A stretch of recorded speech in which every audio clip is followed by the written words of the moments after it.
Is the House of Charity, Rob, is it going to move from where it is now? And why hasn't it moved already, since it was announced it was going to move several years ago? You know, we've been trying to move the House of Charity for a couple of years. That's no secret.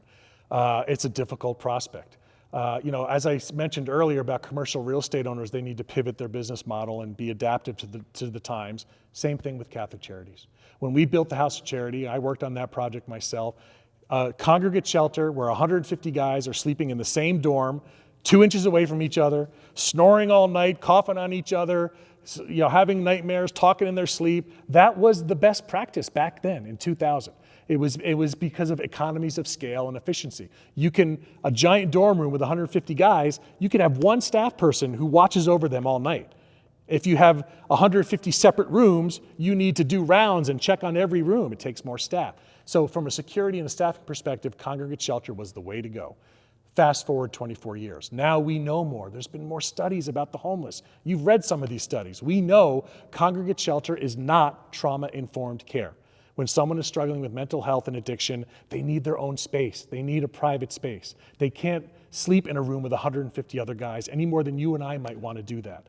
And so we realized a few years ago, congregate shelter has been great, mission accomplished. We've had over 1 million bed nights at House of Charity. Those are people that might have frozen to death outside. I'm not sorry we did that, but now we know better. And part of how we know better is we proved a different concept. When we opened the Catalyst, we took an old hotel, we moved 87 people, they got their own room, same exact people that are coming to House of Charity. And the outcome measures at Catalyst, people with their own space, is 10 times better than the outcomes we get at House of Charity because they have their own space. So now that we know, we have to pivot. I walked through Camp Hope and I walked through and I talked to people in their tents and I said, and it was -5 that day, and I said, we have 8 open beds at House of Charity. Come with me. I'll put you in my car, I'll take you to that bed, get out of this tent, get out of Camp Hope. And they said every single time, I'm not going to House of Charity. I'm not going to any congregate shelter. I would rather sleep outside in -5 than go to that shelter. Now, when we hear that, if we don't change our business model after hearing that, then we're morons. We hear that means it's time to do it differently than congregate shelter. If someone would rather freeze to death outside than come into a bed because it's congregate shelter, it's time to stop doing congregate shelter.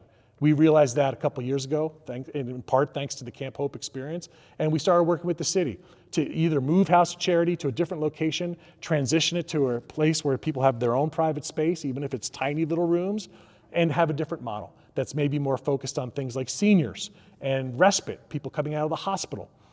And that is our goal. We will accomplish that goal in the next year, I hope, but it's a long process. Every time we suggest a place to move it to, guess what happens? We've already talked about this. Everyone says, no, no, no, you can't put it there. And then lawsuits come, and the protesters come to my house, and the Facebook and the Nextdoor attacks, and the death threats. Yes, death threats come.